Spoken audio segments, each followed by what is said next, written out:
Et normalement, nous sommes en ligne. Bonjour tout le monde. Bonjour Guillaume. Bonjour. Merci d'être avec nous pour cette nouvelle Malte Academy. Je crois que d'ailleurs c'est ta troisième, quatrième maintenant. Quatrième, je crois maintenant, oui. Quatrième, un habitué effectivement. C'est ça. Alors, je te laisserai te présenter après. Je vais juste faire une petit rappel du fonctionnement du coup de Livestorm et de cette Malte Academy. Donc, je suis Clémentine. Moi, je travaille pour l'équipe community chez Malte. Je suis là uniquement en renfort sur la partie plutôt logistique de ce webinar. Donc, petit rappel des règles. Très bien, je vois que les gens ont commencé à utiliser le chat, donc c'est parfait. Donc, si vous ne nous voyez pas, vous ne nous entendez plus, n'hésitez pas à nous le dire sur la partie chat. Pour tout ce qui va être partie questions, vous avez une rubrique juste à côté, justement.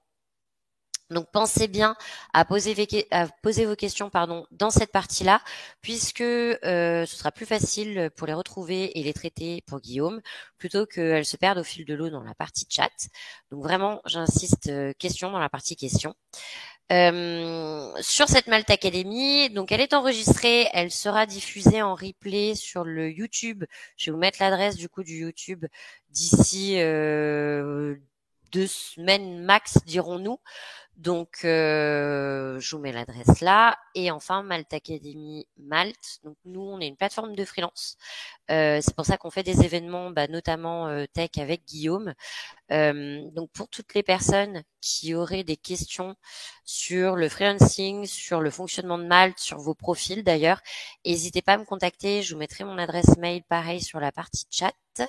Et puis écoutez, je pense que je peux me mute. Guillaume, je vais te laisser du coup dérouler ta Malte Academy et on se revoit à la fin pour la partie questions. Bon webinaire tout le monde et à plus tard.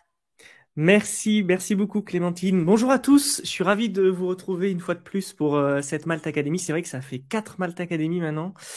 Et on a d'autres sujets qui vont venir, qui vont être hyper intéressants, que ce soit sur le front-end, possiblement sur le back-end aussi. Mais aujourd'hui, en fait, on va parler de Tailwind CSS. Alors, je pense que beaucoup de développeurs connaissent déjà Tailwind CSS, mais si vous commencez à développer, vous avez très certainement utilisé des librairies de CSS ou des librairies de composants qui vous permettent en fait tout simplement de créer des designs. Et il y a un choix énorme parmi ces librairies de composants et ces librairies CSS. Et parmi ces choix-là, il y a Tailwind. Alors, j'ai choisi de vous parler de Tailwind CSS. J'aurais pu vous parler de Bootstrap, j'aurais pu vous parler de Material Design ou une autre librairie. Mais Tailwind CSS, c'est vraiment moi personnellement la librairie que j'apprécie énormément et que j'utilise pour quasiment tous mes projets. Mais par contre, j'ai pas commencé avec Tailwind CSS. C'est-à-dire que j'ai commencé à développer avec d'autres librairies de composants, d'autres frameworks CSS pour plusieurs raisons qu'on va développer aujourd'hui. Mais l'idée, c'est que aujourd'hui, je vais vous faire une présentation, on va dire pas rapide, mais je vais essayer de dire le maximum sur pourquoi Tailwind CSS est selon moi la meilleure librairie actuellement sur le marché pour créer des applications front. Alors ça, c'est mon point de vue. Maintenant, potentiellement, c'est pas pour vous, tout dépend de votre niveau d'ailleurs et du projet sur lequel vous bossez, c'est pas forcément la meilleure librairie CSS. Cependant, elle présente des avantages vraiment concurrentiels qui, pour moi, dépassent toutes les autres librairies CSS. Alors, Tailwind CSS, ah oui, déjà je me présente. Donc je m'appelle Guillaume Duhan, je suis CTO et développeur front-end. Je suis freelance sur Malte, ça fait maintenant 7 ou oui, depuis 2015, donc ça va bientôt faire 8 ans. J'ai également une chaîne YouTube qui s'appelle Code with Guillaume, que vous pouvez retrouver ici. Alors j'ai fait exprès de faire un screenshot parce que c'est vrai que c'est une chaîne YouTube que je fais en anglais. De temps en temps, je vais poster des vidéos en français aussi. Et voilà, tout simplement. Je développe maintenant, ça fait quasiment depuis 2006-2007. Et je suis dans le monde professionnel depuis 2012. Voilà. Alors, je fais essentiellement du front. C'est pour cette raison aussi que je présente Tailwind CSS aujourd'hui. J'ai testé beaucoup de librairies CSS et beaucoup de librairies de composants. Et voilà, Tailwind, c'est vraiment pour moi aujourd'hui le coup de cœur. Donc, je suis ravi de faire cette première Malte Academy et d'ailleurs cette première présentation sur Tailwind. Alors, on va commencer par la base. C'est quoi Tailwind CSS? Alors, il faut comprendre que aujourd'hui, pour faire des applications web, on utilise des frameworks. Ces frameworks-là, ils peuvent être en JavaScript, en Python, ou alors on peut les faire en Go et tout le reste.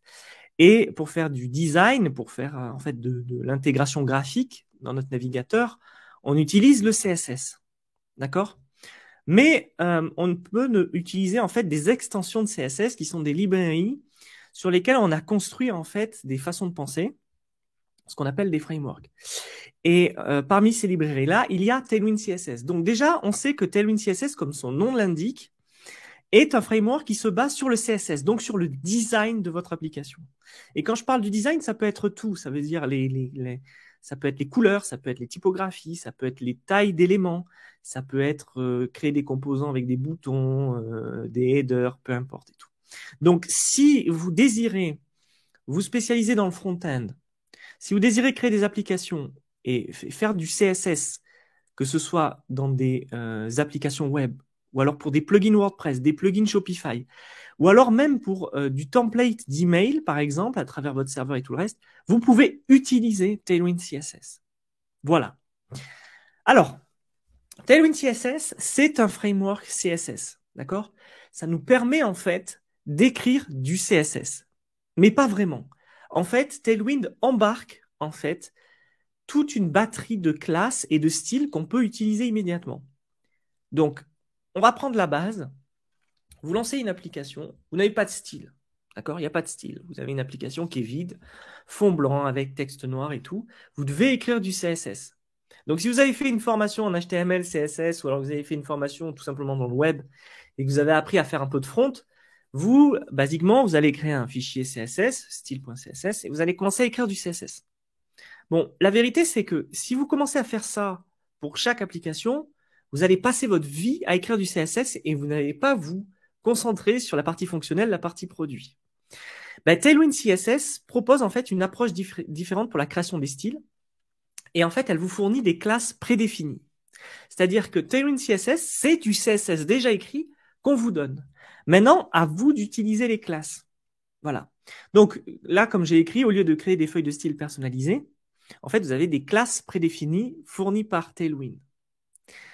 Alors aussi, Tailwind CSS est facile à utiliser et à intégrer avec d'autres frameworks CSS. C'est sa force. Comme je vous l'ai dit, vous pouvez bosser sur une application web, vous pouvez bosser sur une extension Chrome, vous pouvez bosser sur un plugin WordPress, vous pourrez toujours importer Tailwind et l'utiliser. Et ça, c'est très fort.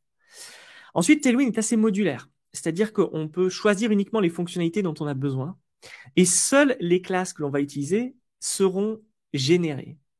Alors, le mot générer, peut-être, il vous paraît bizarre. Vous auriez peut-être préféré que j'utilise le mot utiliser.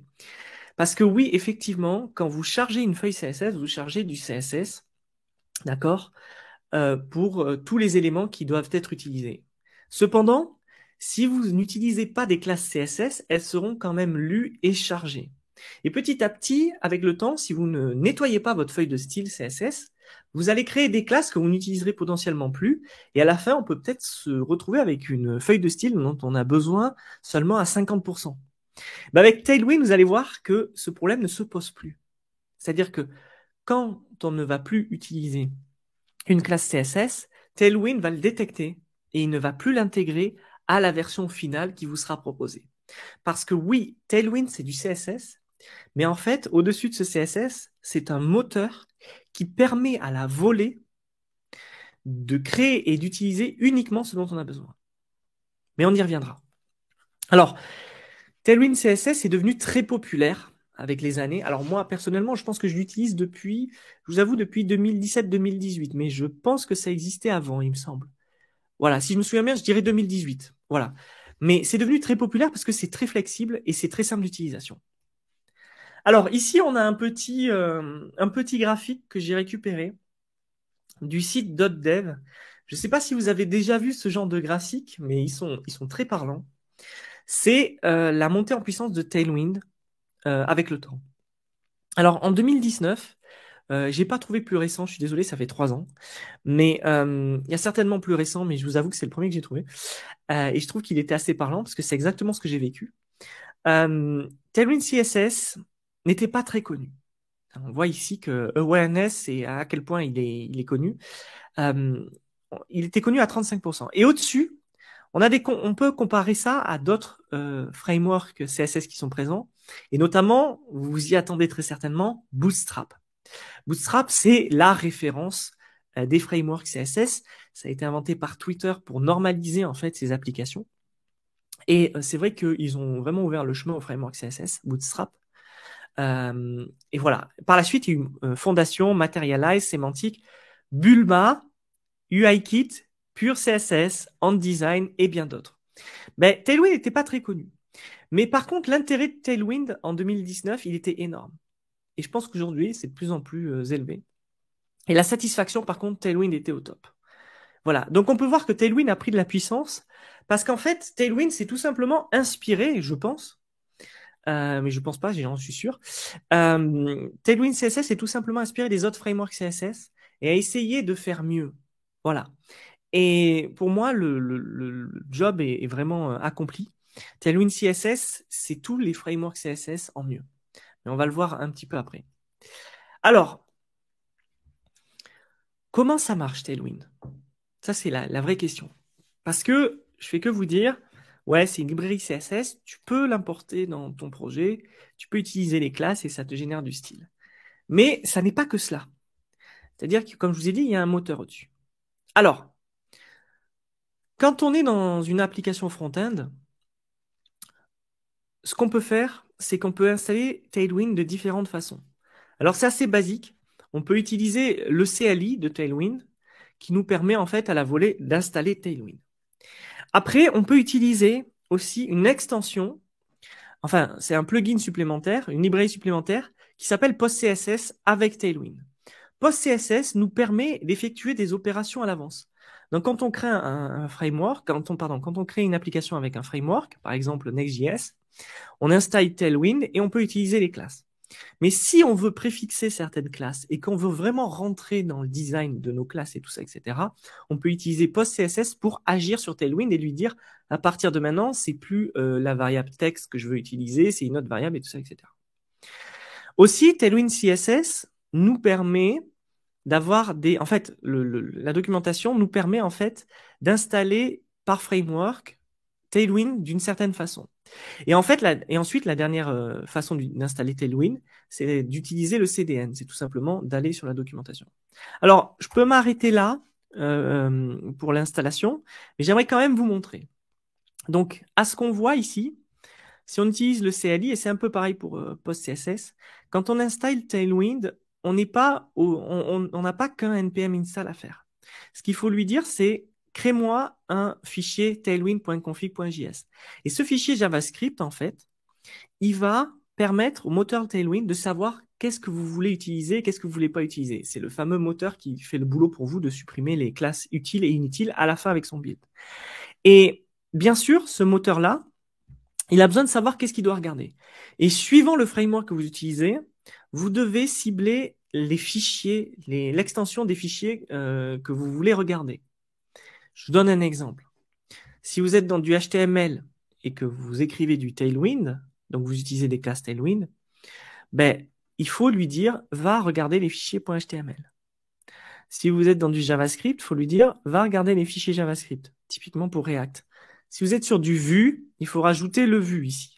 Si vous êtes sur du Svelte, etc., vous avez compris. Voilà.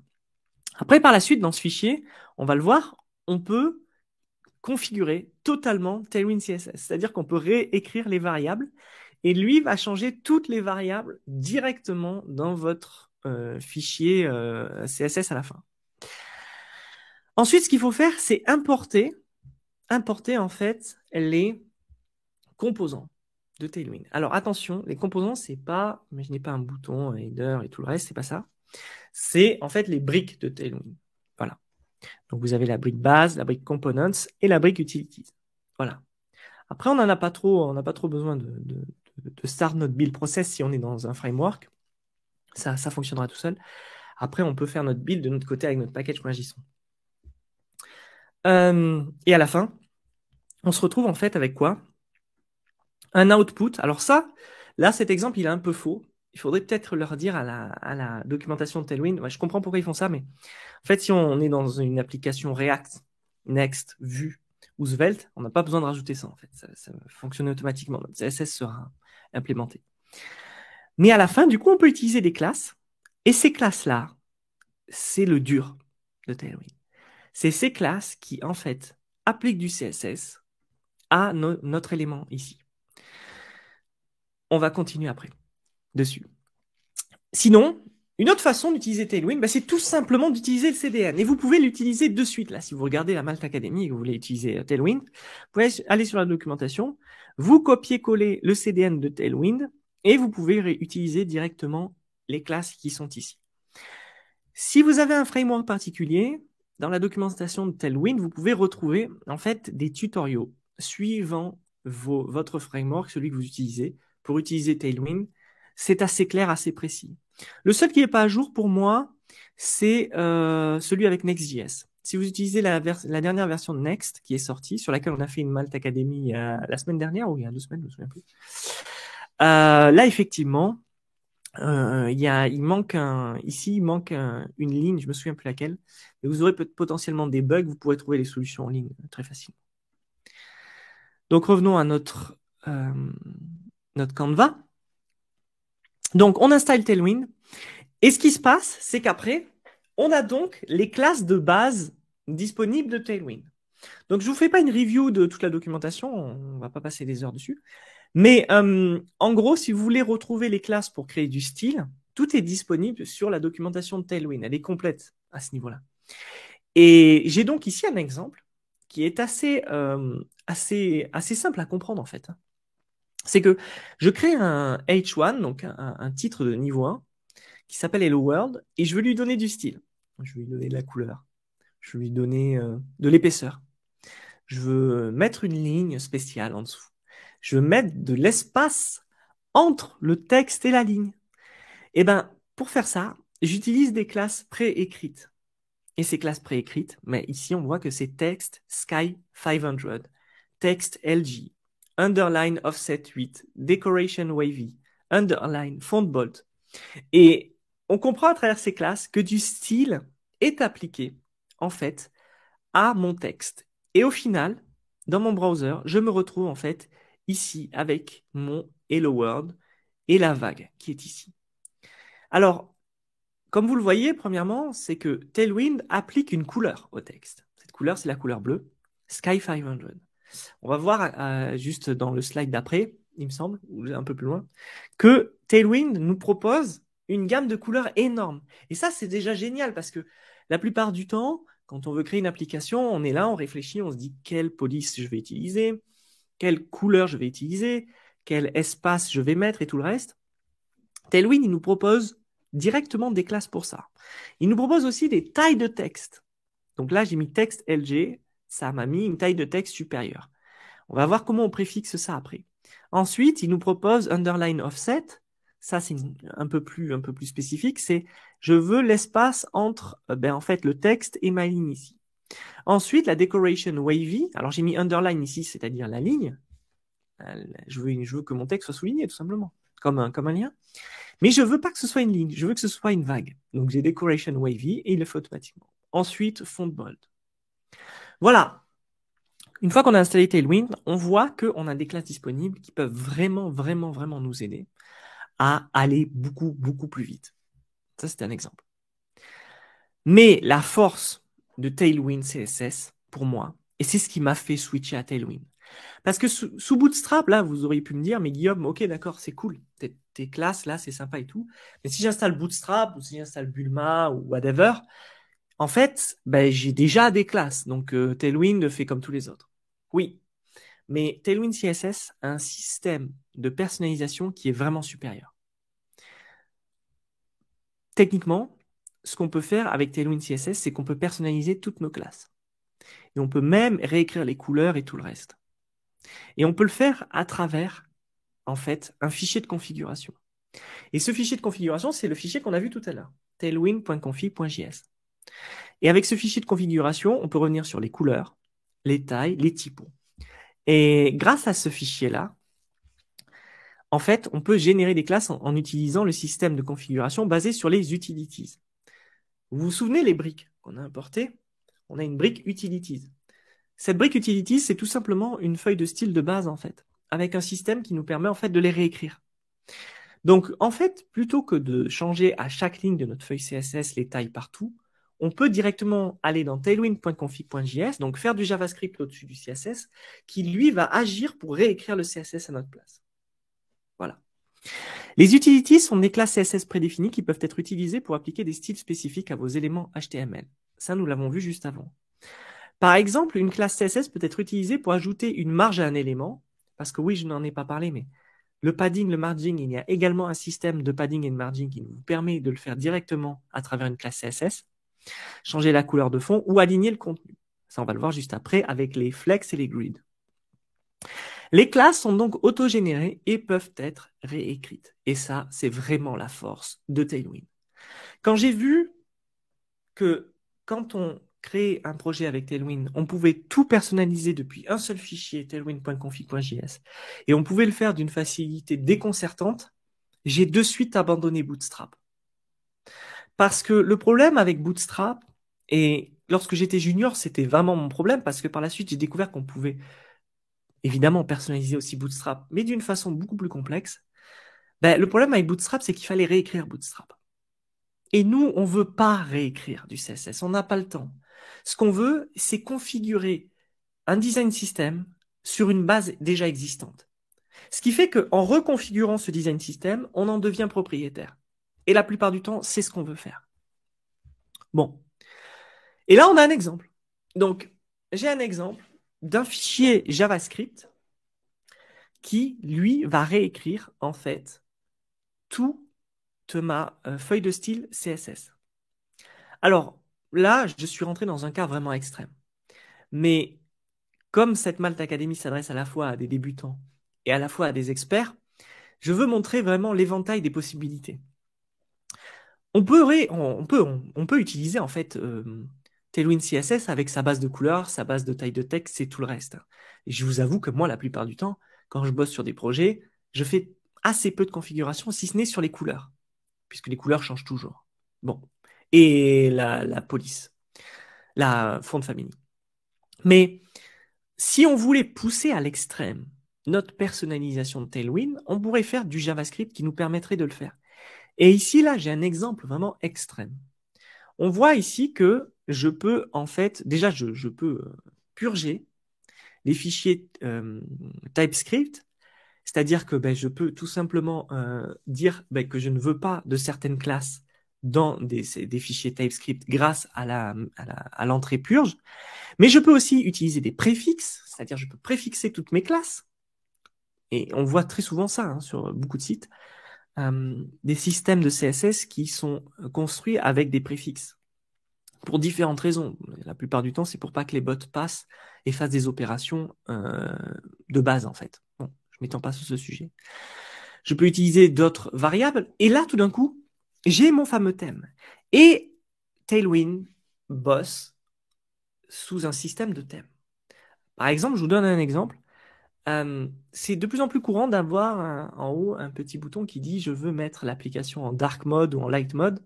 Avec Tailwind, par exemple, c'est très facile de faire ça. C'est l'histoire de 2-3 lignes à écrire et vous pouvez avoir un système de thème qui passe de dark à light.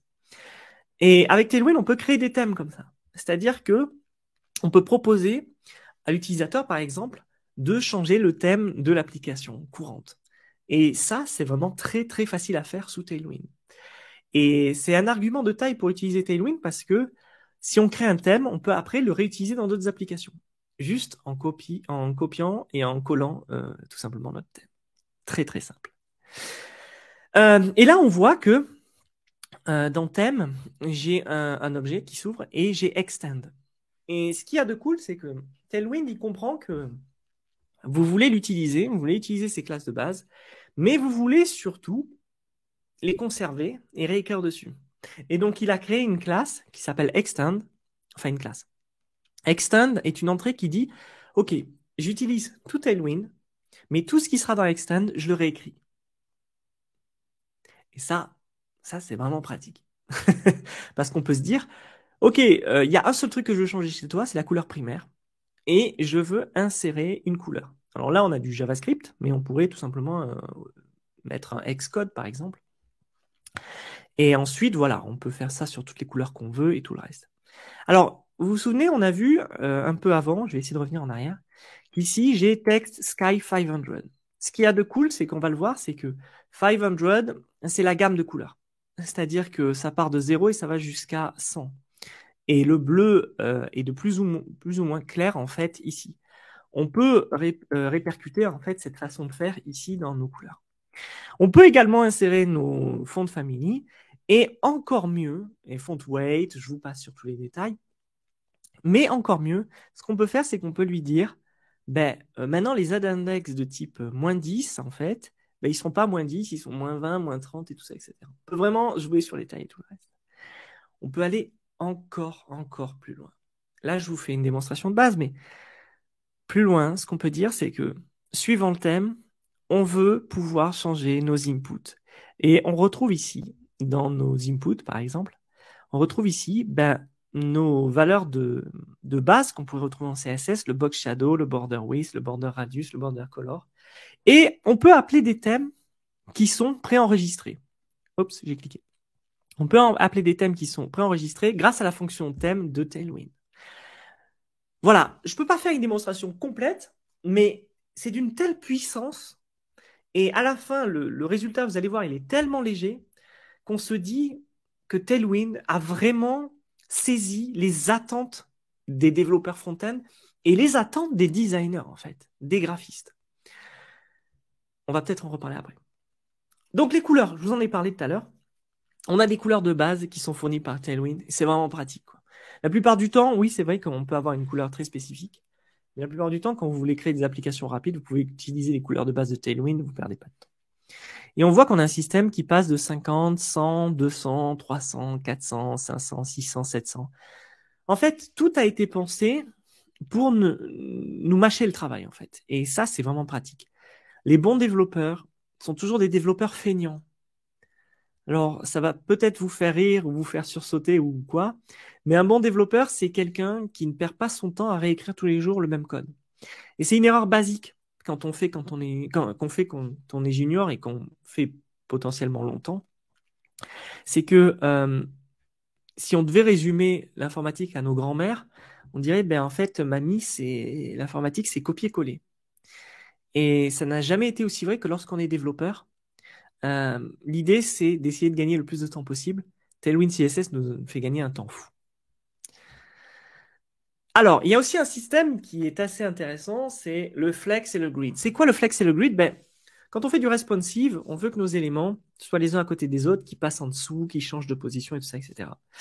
Tailwind CSS a vraiment été très, très bien pensé pour ça. C'est d'une facilité déconcertante. Lorsqu'on veut créer deux colonnes, l'une à côté de l'autre, donc là j'ai un exemple, first et second. Là j'ai une colonne, donc je veux créer une grille. Et on voit que tous les éléments en dessous, les éléments enfants, en fait, héritent en fait de la classe de leurs parents. Et je tape donc grid pour dire attention, à partir de maintenant, je veux créer une grille.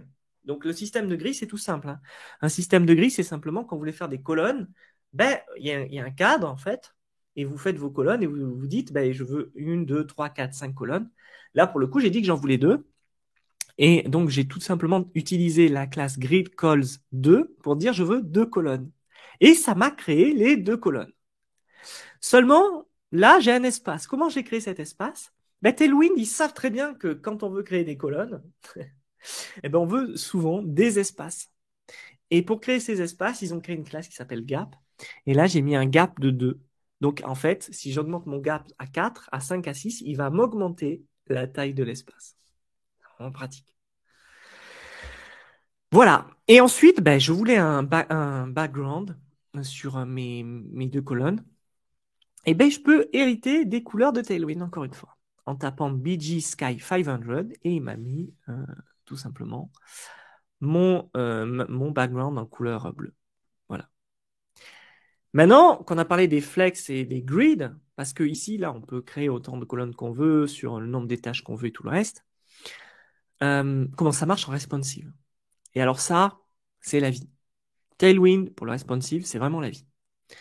Ce qu'on peut faire avec Tailwind, c'est qu'en fait, déclarer, on peut déclarer des tailles, des media queries.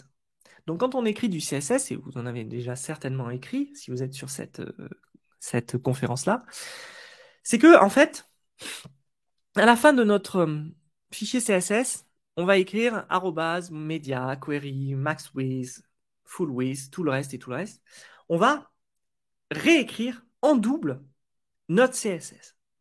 C'est-à-dire que on a défini une classe et on veut que quand on est sur un desktop, ça se comporte de cette façon-là, mais attention, quand on passe sur mobile, on veut que ça se comporte d'une autre façon. On utilise pour cela les media queries. Ben avec Tailwind, c'est encore plus simple d'écrire des applications responsives avec du CSS. Avec Tailwind CSS, on peut lui dire, il y a plusieurs classes en fait qui nous permettent de dire ça c'est mobile, ça c'est tab, ça c'est desktop, ça c'est grand desktop, ça c'est écran et tout le reste. On utilise tout simplement small, medium, large. Et small, medium, large en fait se définit ici. Vous le voyez? J'ai écrit un LG 2 points devant mon grid calls to. Donc précédemment, je vous ai expliqué qu'on a créé 2 colonnes grâce à grid et grâce à grid calls to. OK? Mais là, j'ai mis un LG, mais 2 points. Mais qu'est-ce que ce LG vient faire là? Mais tout simplement, j'ai dit à Tailwind que tu ne rajoutes cette classe grid calls to que si tu es sur un écran large, c'est-à-dire supérieur à 960 pixels. Et ce 960 pixels, vous l'avez compris, je peux le définir ou le changer moi-même dans tailwind.config.js. Même si de base, Tailwind CSS vous a déjà défini ça dans tailwind.config.js. Hein. Vous avez déjà des tailles de base en media query. Mais là, je lui dis en large, en écran large, tu passes sur 2 colonnes. Mais ce qui veut dire, c'est que quand je suis plus au-dessus de 960, j'ai un comportement différent. C'est-à-dire qu'en dessous de 960, tout d'un coup, je n'ai plus la classe gridCalls2. Et comme je n'ai plus la classe gridCalls2, les deux éléments viennent l'un sur l'autre. Et je peux faire ça avec plusieurs tailles de media queries, medium, small. Je peux lui donner un comportement différent. Ça marche avec grid, avec flex, mais ça marche aussi avec toutes les autres classes Tailwind, avec les couleurs, avec le texte. On peut vraiment changer le comportement total d'un composant avec Tailwind. Alors, je le rappelle encore une fois, Tailwind CSS n'est pas une librairie de composants. Effectivement, quand vous allez vouloir créer un composant, vous allez devoir le designer vous-même entièrement. Ce ne sera pas tout fourni comme Vutify, Bootstrap, voilà. Ça ne marche pas comme ça. C'est vraiment pour maîtriser votre design system. Et qu'est-ce que je voulais dire? Alors oui, aussi, une autre chose, c'est que, et j'anticipe les questions, une autre chose, c'est que en fait, avec Tailwind CSS, vous allez à la fin me dire, mais Guillaume, on va se retrouver avec beaucoup de classes dans mon HTML. Ben, c'est effectivement le cas. Oui, vous allez vous retrouver avec beaucoup de classes. Mais il y a un système, vous allez voir, où dans votre CSS, vous pouvez importer directement les classes de Tailwind dans le CSS. On verra ça peut-être après, si on a le temps, parce que je vois que l'heure tourne. Alors, je pense que ce qu'il y avait d'intéressant aussi, et je vous tease pas en faisant ça, mais quelle est la différence entre Tailwind et Bootstrap? Est-ce qu'on peut faire un petit comparatif ensemble? Et j'ai anticipé ça dans les questions avant la conférence. Je me suis dit, il faut que j'écrive un petit peu quelle peut être la différence entre Bootstrap et Tailwind.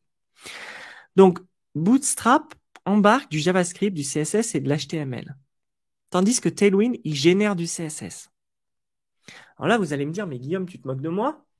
Il y a 3 slides où tu m'as montré que j'utilise un tailwind.config.js, donc il y a du JavaScript. Oui, mais pas dans la version finale. Dans la version finale de Bootstrap, quand vous importez Bootstrap, vous avez des composants, vous avez du CSS, vous avez du jQuery, et donc vous avez du JavaScript parce que Bootstrap a besoin de JavaScript pour générer en fait ses composants et tout le reste. Bien, Tailwind, c'est pas le cas. Tailwind, il fait que générer du CSS. Voilà, c'est ça la différence. Bootstrap, il est livré avec des composants prédéfinis. Tailwind, il fournit pas de composants. il a une approche beaucoup plus utilitariste basée sur des classes CSS. Bootstrap propose un système de customisation beaucoup plus contraignant. Je vous en ai parlé avant. Aussi, Tailwind CSS, il affiche de meilleures performances car il est plus léger. Et oui, si à la fin c'est que du CSS, ça va être beaucoup plus léger à lire. Bon, il s'avère qu'avec Bootstrap, en fait, ça c'est plus ou moins vrai parce que Bootstrap s'est vraiment amélioré avec les années sur son build final, sur la taille de son build final. Voilà. Pourquoi on parle de taille? Parce qu'on veut que nos applications elles soient rapides. On veut qu'elles soient rapides, on veut pas mettre du temps à générer les classes et tout, donc voilà. Bootstrap est plus facile à apprendre et à utiliser. Ça, c'est vrai. Quand on est junior, l'idée, c'est de commencer, moi, je dirais, c'est de commencer en fait avec Bootstrap. Après, dans un second temps, c'est vrai qu'il est meilleur, selon moi, de passer à du Tailwind parce que Tailwind CSS est beaucoup plus adaptable et personnalisable. Alors, on arrive à la fin. Vous allez bientôt pouvoir poser vos questions et je vais bien pouvoir y répondre. Pourquoi utiliser Tailwind CSS? Alors, on utilise Tailwind CSS principalement pour son système de customisation et pour tous les arguments que j'ai donnés avant, mais parce qu'en fait aussi Tailwind, il est disponible pour quasiment tous les frameworks. On peut l'utiliser partout. Et ça, c'est quand même vraiment pratique. C'est vraiment pratique de se dire que Tailwind est vraiment universel, et que si on apprend Tailwind, ben ça pourra nous suivre sur toute notre carrière de développeur front ou de développeur tout court, en fait. Ça, c'est bien. On maîtrise aussi le design system. Et alors ça, c'est vraiment primordial. Avec Bootstrap, on est obligé d'utiliser ce que Bootstrap nous propose, en fait. Si on veut customiser, ça commence à devenir un peu la guerre. Moi, je veux créer ma propre base, mon propre design system dans mes applications parce que je veux en être maître et je veux pas avoir des composants ou du CSS en trop que je n'utiliserai pas. Voilà. Vous n'importez que le code dont vous avez besoin. On l'a vu, on a un moteur qui nous permet de purger. Vous pouvez personnaliser autant que vous le souhaitez, nous l'avons vu aussi. Mobile friendly avec responsive system très abouti. Nous l'avons vu avec le système de Flex et de Grid. Et surtout, Tailwind CSS, il est apprécié par les designers pour ses tailles et proportions prédéfinies. Ça nous fait gagner du temps dans l'intégration. Alors, il y a beaucoup de designers qui ne connaissent pas les frameworks CSS, il faut le dire. Mais quand on a une maquette, et si cette maquette-là d'un site web ou d'une application a été construite sur Tailwind, imaginez le temps que vous allez gagner. Imaginez que vous n'avez presque plus de retour avec le graphiste. Imaginez que si le graphiste part avec son UI kit, c'est-à-dire sur Figma, sur Zeppelin, sur Adobe XD, il peut trouver les composants de base Tailwind, des composants boutons et tout le reste, c'est-à-dire des composants qui sont en fait designés avec les tailles et les proportions de Tailwind. Imaginez qu'ils construisent, qu'ils designent le site avec ça lorsque vous récupérez la maquette, que vous installez Tailwind et que vous commencez à coder, vous gagnez un temps fou. À l'inverse, si le designer part dans ses propres proportions et qu'il invente son propre design system, ce qui peut arriver, ça va être un enfer à intégrer parce que vous aurez à réécrire Tailwind. Vous aurez à réécrire les tailles. Vous aurez à réécrire les couleurs et tout le reste. Voilà. Ça, c'est vraiment quelque chose de primordial. Si vous travaillez avec un designer et si vous appréciez Tailwind, s'il peut utiliser les UI kits fournis par Tailwind, c'est un gain de temps incroyable. Ensuite, enfin, Tailwind est très populaire, il est maintenu et solide. J'aurais dû aller chercher le nombre de stars sur GitHub, mais si vous allez chercher Tailwind sur GitHub, à mon avis, il y a énormément des milliers de stars, ce qui veut dire que énormément de gens tous les jours travaillent à améliorer Tailwind et à en faire un outil encore plus performant que ce qu'il est. C'est la force de l'open source. Finalement, Tailwind, il est flexible dans l'approche, c'est-à-dire qu'on comprend très vite comment ça fonctionne, les textes, les couleurs, tout le reste, et il est facile à apprendre. Pour plus d'informations, la librairie officielle de Tailwind, c'est tailwindcss.com. Et enfin, vous avez un site qui s'appelle Best of Tailwind qui vous permet de retrouver plein de projets qui ont été créés avec Tailwind. Et si vous cherchez à ne pas perdre de temps, aller encore plus vite, vous pouvez utiliser Tailwind UI. Tailwind UI, c'est quoi? C'est en fait une librairie de composants créée avec Tailwind que vous pouvez acheter. Alors, c'est pas gratuit, c'est payant. Mais les bons designs, ça coûte très cher. ça vous permet en fait d'avoir directement une librairie de composants basée sur Tailwind que vous pouvez télécharger et inclure à vos projets. Voilà, c'est la fin de cette Malte Academy. Je vous remercie beaucoup. On peut peut-être passer aux questions.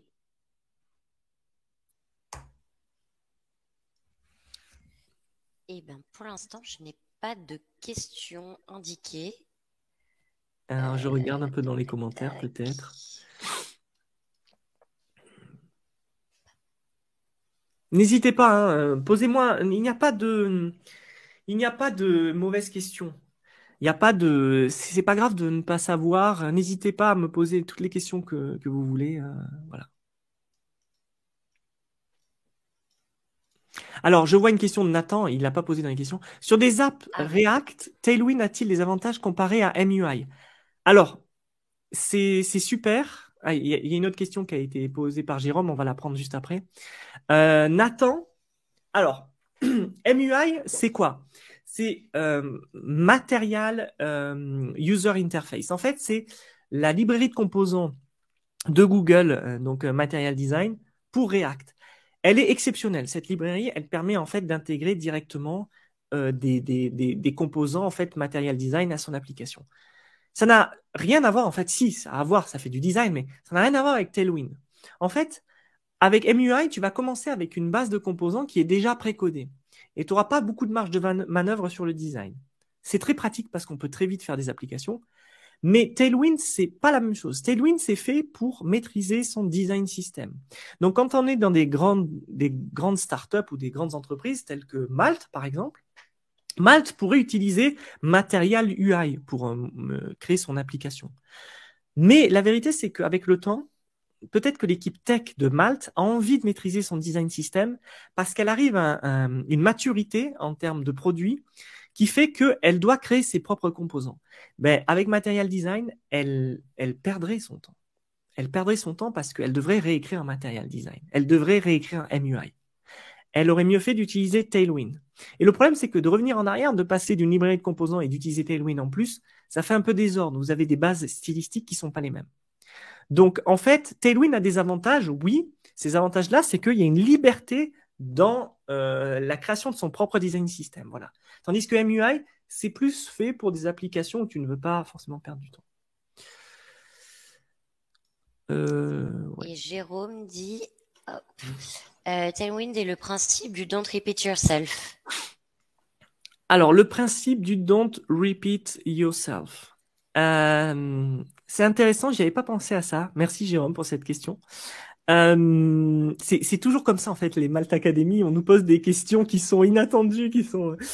Alors, le principe du don't repeat yourself, c'est-à-dire, Jérôme, tu entends par là que l'idée c'est de ne pas réécrire 2 fois le même code, c'est ça?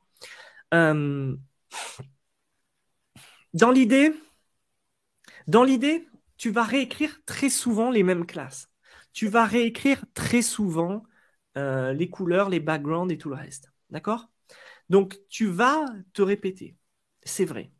Mais je ne l'ai pas montré, on peut aller plus loin parce qu'on n'a pas 2 heures à passer dessus. Mais ce qu'on peut faire, c'est que dans notre CSS, on peut appeler avec les nouvelles normes de CSS nos classes. C'est-à-dire que en tapant @apply, on peut lui dire, voilà, dans telle classe, par exemple une classe .jérôme, tu vois, on ouvre cette classe, on pourrait en fait lui dire, appelle la classe Tailwind. Donc on fait @apply. Alors je vais peut-être faire un exemple pour pas perdre de temps. Alors ici, est-ce que j'ai du CSS? Voilà. Là, j'ai importé Tailwind. Et disons que j'ai une classe Jérôme. D'accord? Et si dans cette classe Jérôme, je veux appeler Tailwind, j'ai appelé Tailwind au-dessus. Ce que je peux faire, c'est en fait appeler en tapant @apply. Je peux appeler par exemple text sky 500. Et là, on voit que la classe Jérôme va de base appeler text sky 500. Donc si je bosse bien mes classes en fait, si je crée vraiment mon design system, ben, par la suite, je vais pas me répéter quoi. J'aurai pas besoin d'appeler partout Text 500 où j'en aurai besoin. Il suffira que j'appelle Jérôme. Seulement, il faut que je fasse attention. Si je chain ici, tu vois, si je mets un fond de bolt, ben, tout ce qui sera avec la classe Jérôme héritera des deux classes. Donc, c'est une question vraiment d'organisation et tout le reste. Euh, de cette façon-là, tu vas pas te répéter beaucoup. Par contre, c'est vrai que tu auras des classes partout. Voilà, à défaut.